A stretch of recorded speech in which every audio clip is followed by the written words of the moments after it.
What you want wants you. A calm and confident approach.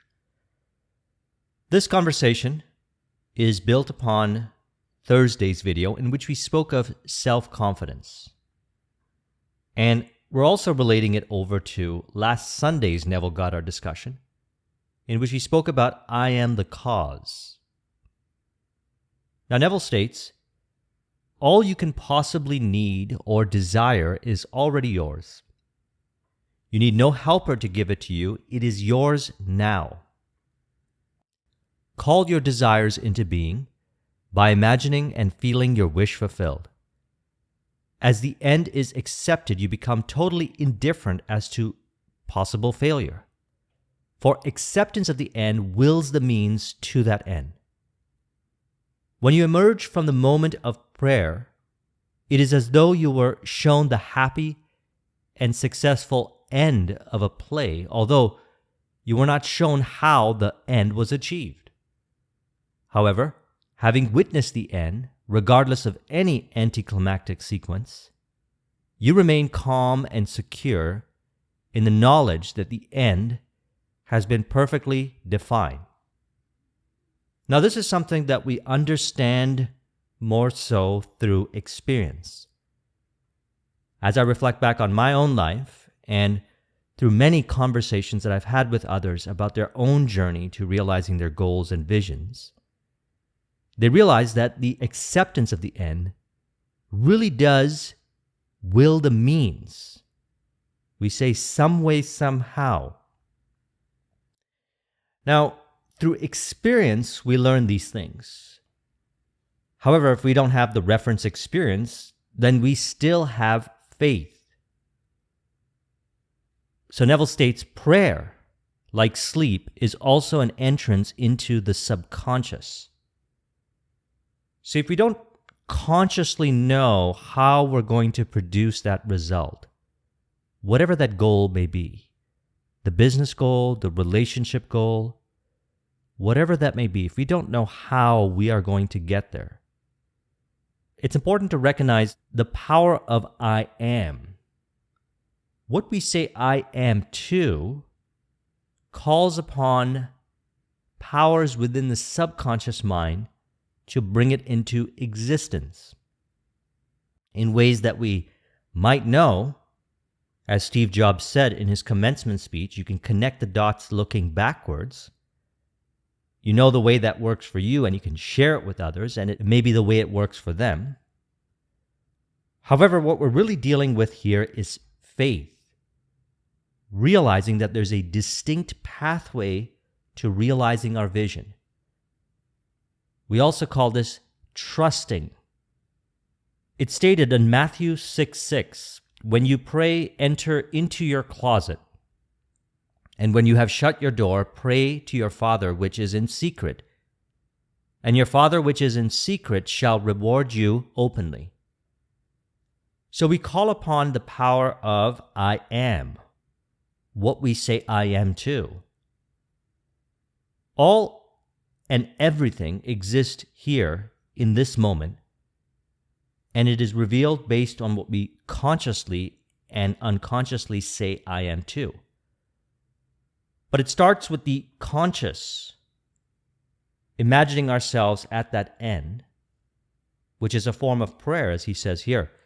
Prayer is an illusion of sleep, which diminishes the impression of the outer world and renders the mind more receptive to suggestion from within.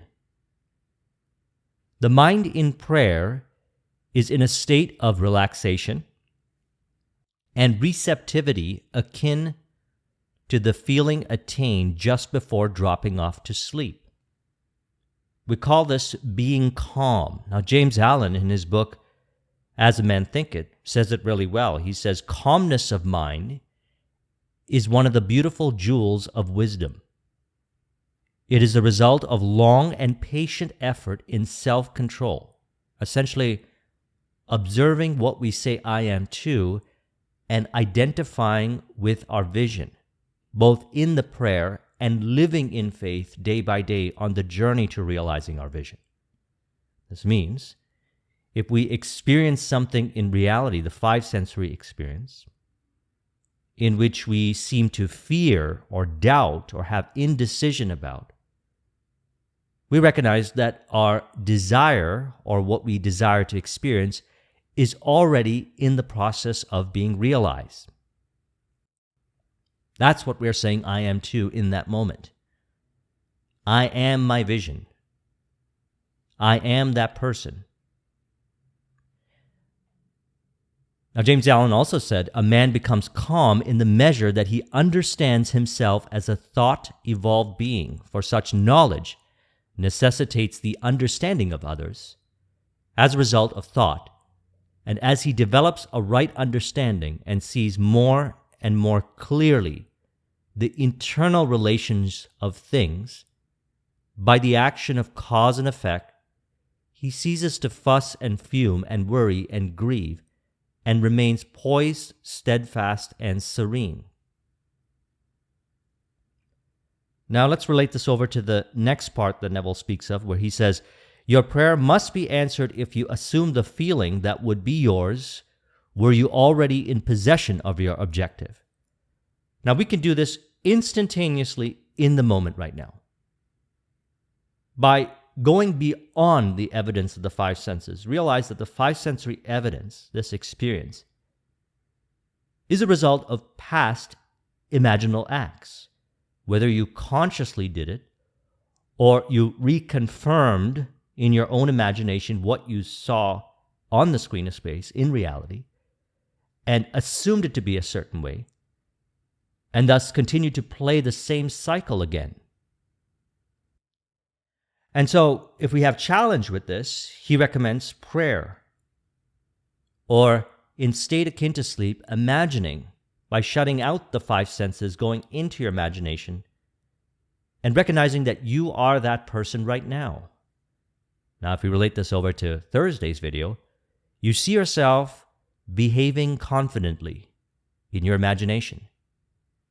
You perhaps see others commenting to you about how confident you are now, how expressive you are right now, how what you want wants you back, how everything you touch turns to gold. And right then and there, we accept that as an accomplished fact, and we realize, as he says here, the subconscious finds the means for its attainment. So again, Mark 11:24, whatsoever things ye desire, when ye pray, believe that you have received them, and ye shall have them. The only condition required is that you believe that your prayers are already answered. Now, this is the art of prayer. I also have done another discussion on prayer. I'll put a link in the description to it, which says the same thing. And I also discuss the cause within is what we say I am to. And we could say I am to anything. We could say I am to whatever experiences that we're having and relate it over to whatever we want. What we identify with as a result of what we say I am to, which also is what we imagine. We definitely can say it, speak it in our mind, speak it into existence. We can also imagine it, or as he says, assume it in a way that it is right now a present fact in imagination. And from there, the subconscious rearranges reality to reflect. So it appears as a journey to the destination. He says, the perfectly disciplined man is always in tune with the wish as an accomplished fact. So living right now as the wish being an accomplished fact. So again, calmness of mind is one of the beautiful jewels of wisdom. So if you look back at your personal experiences and you have conversations with others, which is why I always recommend having conversations with others who have produced the results that you would like to also have, and observe their train of thoughts, how they communicate about things, learn about their beliefs, their interpretations, their perspectives, their paradigms. And what you'll find is patterns of thinking. And one of the patterns of thinking that you'll find is the obviousness of achieving that end result. And what we want to do is have that same obviousness. Now, this can be done through an instant moment of commitment in the mind. Whatever you're experiencing that you feel reactive to, let's say you decide that you're going to also make YouTube videos and you're about to put out a YouTube video. But you start to think about certain thought processes like, will people accept me? Is this something that people really want to hear?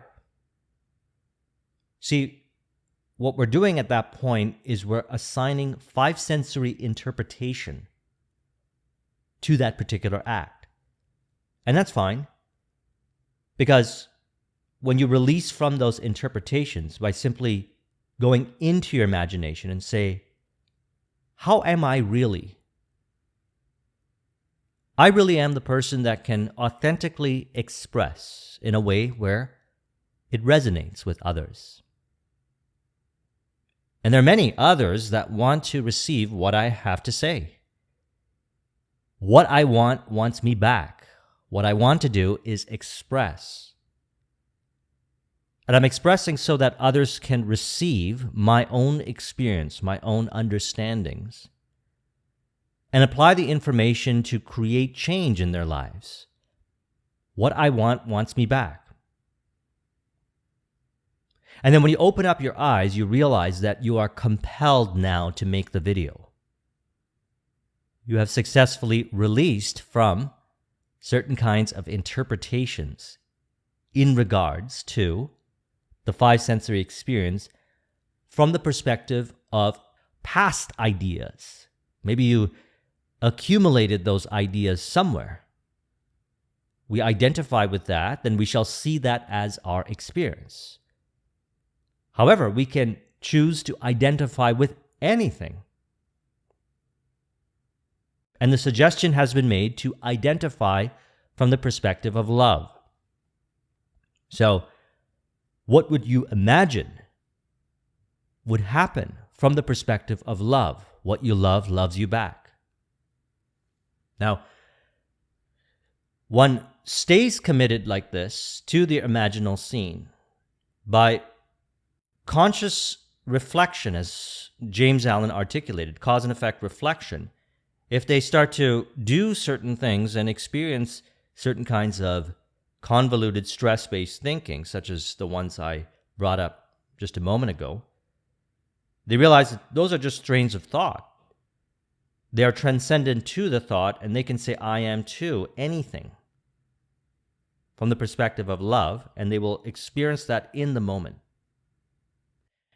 Now, through the repetition of doing this, you change and you become calm. He says, the perfectly disciplined man is always in tune with the wish as an accomplished fact. He knows that consciousness is the one and only reality, that ideas and feelings are facts of consciousness and are as real as objects in space.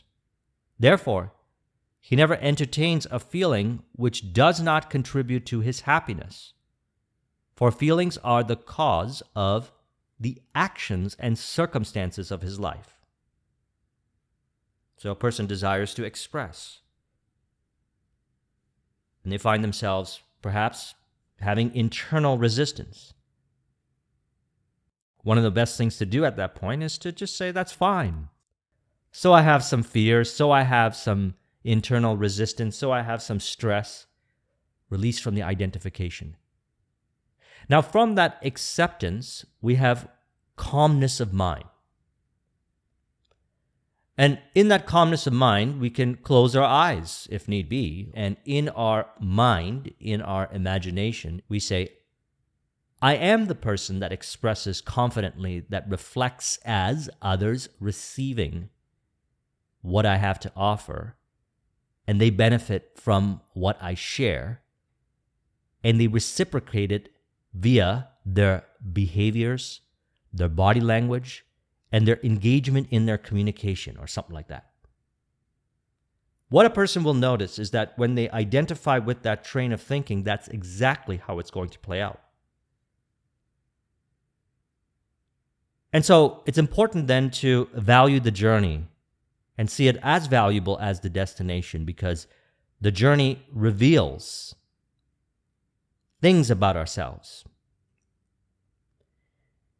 And this is perhaps one of the reasons why he says, because of this tendency to rely on the evidence of the senses, it is necessary to shut them out before starting to pray, before attempting to feel that which they deny, or so the appearance is denial.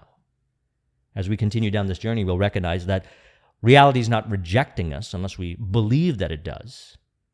Reality is not denying us. It's playing out the theater. It's rearranging to reflect our vision. Now, these are interpretations.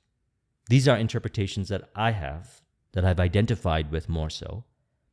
And these are interpretations that I've had conversations with successful entrepreneurs, those that have achievements they wanted in their life.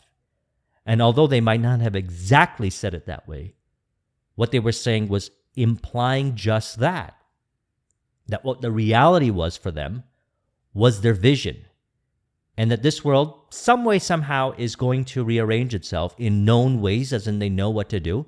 They know what not to do. We call this Wu Wei. Or they might not consciously know exactly how it's going to play out, but they trust, they have faith that some way, somehow, because they're able to look beyond the evidence of the senses, which is interpretation, recognizing that what is here on the screen of space is a result of past imaginal acts. And so they have the power now, because all power is now, to identify with what is true by seeing their five sensory experience, the people, the environment, the circumstance, and information, as inspiration and in harmony and in contribution to their vision. They're able to see it. How so? I remember I even had this opportunity to sit down beside John Mackey, who was the founder of Whole Foods. And I asked him a few questions, and I noticed that beyond the responses that he gave, there was a certainty and calmness. Now, one can say, well, the calmness could come from his experience, but what we're recognizing is that we seek it first within, and we become it first within, and then it expresses. So realize that whenever you see somebody having the results that you desire, that they first went there in imagination. This further reveals the power of imagination, and it allows us to remain poised, steadfast, and serene, which is essentially recognizing that whatever's being presented here in the five sensory experience is some way, somehow in contribution to your vision. Now, I believe that the conversation that him and I had was also in contribution to my vision, because I was very fascinated on how people think who have produced a radical amount of success in their life in different areas. And I also recognize that in my own goals and my own achievement in the entrepreneurial space and different areas of my life, that I was essentially doing the same thing. We all do the same thing. It's what we say I am too. It's what we imagine. So prayer is something that we could work with that will allow us to shut out the five sensory interpretations, go into imagination, and say the prayers or imagine the scene. And the acceptance is the feeling of the wish fulfilled. And that right there is then left up to the subconscious, the infinite world within, to some way, somehow bring it into realization. So if a person doesn't have a lot of reference experience, they can benefit from the reference experience of others. If a person does not have that much reference experience, and instead is maybe riddled with thoughts such as the ones I have here, but it isn't for me, because I will be abandoned, because I can't get what I want, because I'm afraid of being rejected, because the facts say this or that, because no one understands me.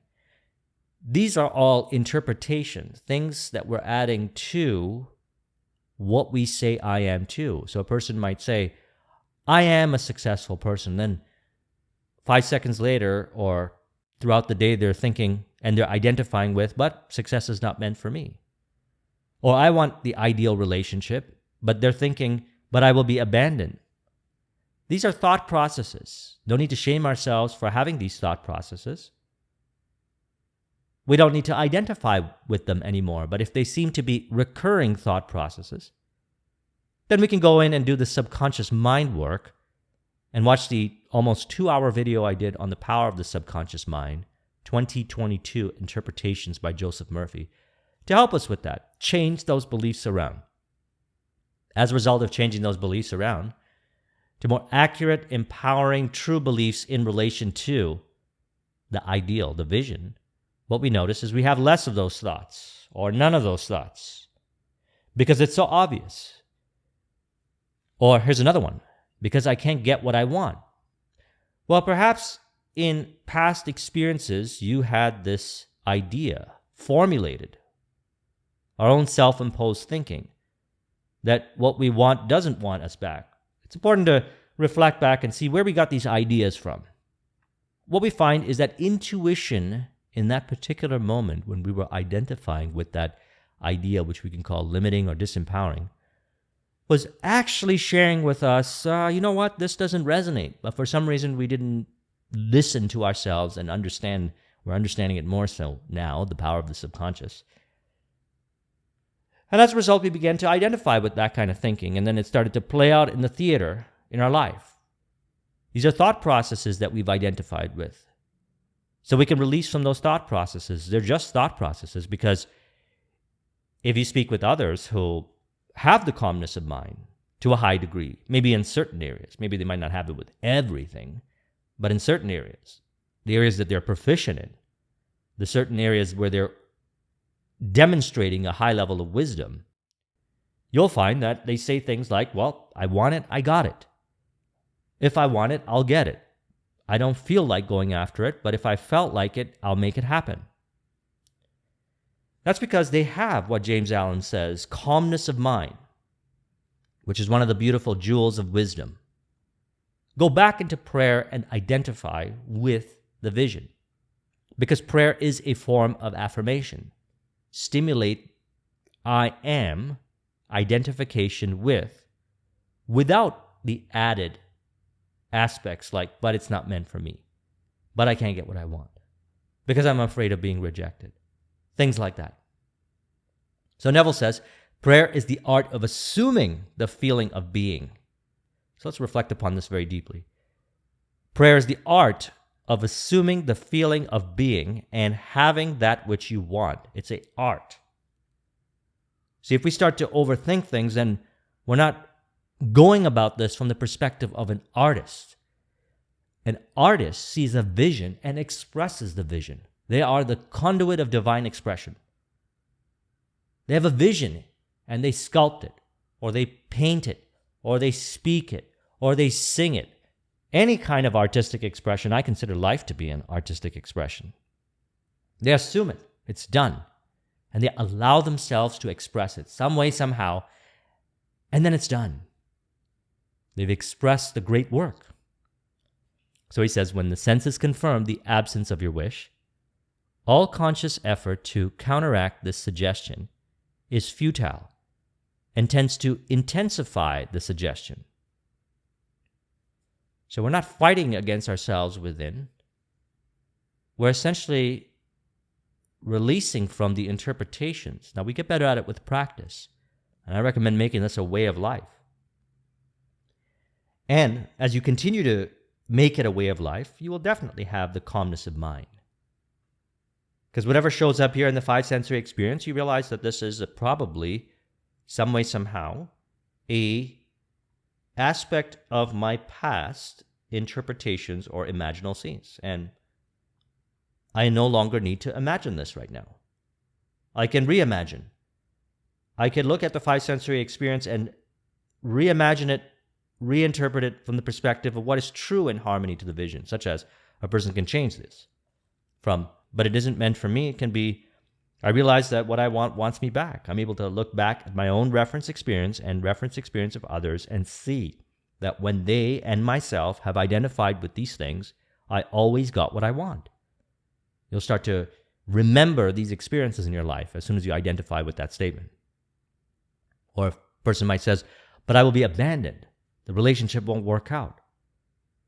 They can say, well, the person that I am right now is more evolved, understanding, and deeply connected with intuition. And thus I have people like that showing up into my life who understand. And as a result, we have a relationship, a deep mutual respect and understanding. I'm able to see it more so today than before. What if a person says, because I'm afraid of being rejected? Well, they could say, rejection is a thought process. Is there actually a thing called rejection in this five-sensory world, or am I giving the interpretation of it in imagination? What they'll realize is that's what it is. It's an interpretation.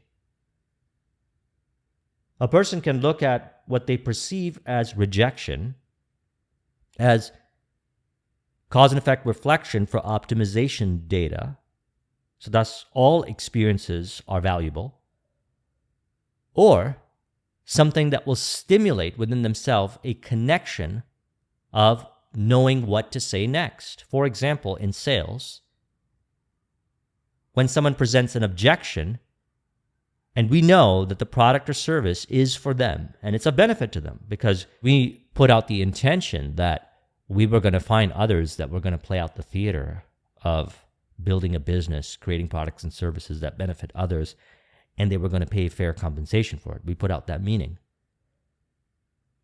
What they realize is that, well, that objection doesn't mean that they're not interested in the product or service. It just may mean that I have a doubt within myself, or I have lack of clarity within myself, or something like that. It's within, what we're saying I am to within, something like that. And they go to the end. They imagine themselves achieving a business, making whatever they want. And what they notice is that they know the answer right then and there. It could be optimized, it could be help them overcome their objection, or it could be just leave it for now and the prospect wants to deal later on, or another prospect shows up and ends up buying not only that, but more of your product or service. See, these are kinds of interpretations that we actually realize exist in our experiences when we connect the dots looking backwards. And so if we don't have these reference experiences and we have conversations with others who share that these are the ways of looking at these kinds of because statements that we add after I am, it can be very helpful to us. However, if we don't want to do that, then we accept the end and we maintain the faith. And how do we do that? He says, prayer is the art of yielding to the wish and not forcing of the wish. Whenever your feeling is in conflict with your wish, feeling will be the victor. The dominant feeling invariably expresses itself. He says prayer must be without effort. So, what are the things that we could say to ourselves, or what is it that we could imagine? Some of my favorite things to imagine, if I found myself being reactive, is certain past experiences where I actually saw myself doing the thing. Or going back into the imaginal scene of the end where I am successful in that endeavor and identify with it in my imagination till I experience that feeling. Now, it could be just running it into your mind. It could be saying something to yourself. Sometimes I might just say things like, yeah, this is what I'm experiencing right now. But I know that when I get into the flow, some way, somehow, it's going to work out. And then I get that feeling that everything is going to work out. And that to me is yielding completely within myself and allowing the expression to happen some way, somehow. So he says, to yield successfully to the wish as an accomplished fact, you must create a passive state, a kind of reverie or meditation reflection similar to the feeling which precedes sleep. In such a relaxed state, the mind is turned from the objective world and easily senses the reality of a subjective state. Now, this is something that we can consciously do, and what I would also like to add to this is we could do this all day long. By being more lighthearted, by making flow a priority. Watch my flow series discussion, because when a person's in flow, they don't overthink. When they say I am to something, it's done. They're lighthearted, they're more at ease. And when we're lighthearted and we're at ease like children are, being childlike, it's easier to accept the vision as a present fact. It's easy to disconnect from certain kinds of thinking patterns. So at the end of the night, before going to sleep, imagine yourself as the person that you desire to be, or experiencing the end result of what you desire to experience after the fact. So somebody congratulating you on your success and commenting about how you were able to achieve X, Y, Z, or something like that. Assume that as done, and some way, somehow, you are going to get to that destination. In that moment, you have the feeling of the wish fulfilled. And we trust at that point that some way, somehow, the subconscious, and we say subconscious because a lot of things may happen in the background that we might not know of. But remember, it's stated in the Bible, when you pray, enter into your closet, and when you have shut the door, pray to your Father which is in secret, and your Father which is in secret shall reward you openly. We might not know the ways. Sometimes we do, sometimes we don't. Sometimes you can connect the dots looking backwards. Certainly if you have a lot of reference experience, you could do that. But if you don't, that's okay. Surrender completely to this idea that some way, somehow, what you want wants you. As we do this at the end of the night, maybe the first night or maybe a few nights into it, I remember when I learned this through the auto-suggestion principle in Think and Grow Rich, I would read my affirmations in the morning and before going to sleep. And I just did that, and eventually everything ended up working out. What I realized is that you can do it until you no longer feel like doing it, and you just assume it at that point that some way, somehow you feel it. You know it's going to happen. It's a feeling. You feel it. And that's why I believe he says, whenever your feeling is in conflict with your wish, feeling will be the victor. The dominant feeling invariably expresses itself. So we get into the feeling by recognizing we are that person right now. We imagine it, we think it, we say it to ourselves, whatever it is. Get into the feeling and we maintain it. And that's it. And if we find ourselves saying, I am to doubts, indecision, fear-based thinking, we're transcendent to the thinking. It's okay to have those thoughts, release from them. We don't have to identify with them.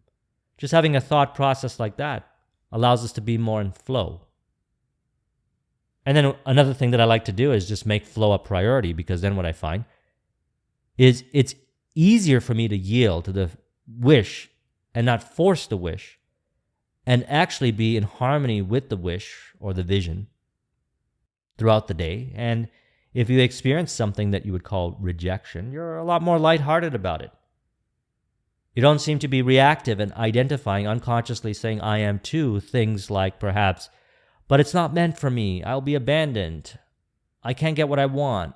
I'm afraid of being rejected. But the facts say this and this person said that. It's okay if you think that way. It's just thought processes as a result of identification. Those kinds of interpretations don't need to hold you back from achieving what you would like. Aim for a more flow-based, calm, day-to-day journey. That way, if these things show up, you're able to see beyond the evidence of the five senses and see it for what it really is, in harmony and in contribution to your vision. So I trust you found this video to be helpful to your goals, your visions, what you desire to experience. Let's go ahead and conclude this with an auto-suggestion.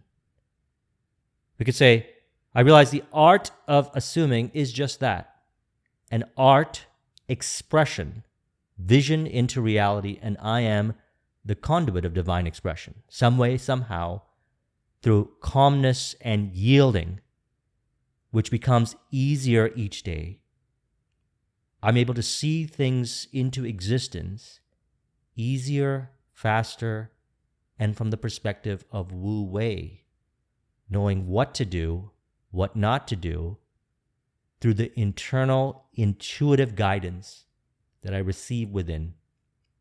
As a result, it's easy for me to maintain the flow, accept the end. I recognize that my vision is a present fact in imagination, and thus imagination expresses as the five sensory experience, as it was before, as it is now, and it shall be in the future. Thus, I am my vision now, and what I identify with, what I say I am too, draws upon the known and unknown ways to bring my vision into reality from the feeling of internal peace, love, and calm. If you would like a copy of this mind map, the link is in the description. Thank you very much for watching. I'll talk to you soon. Take care.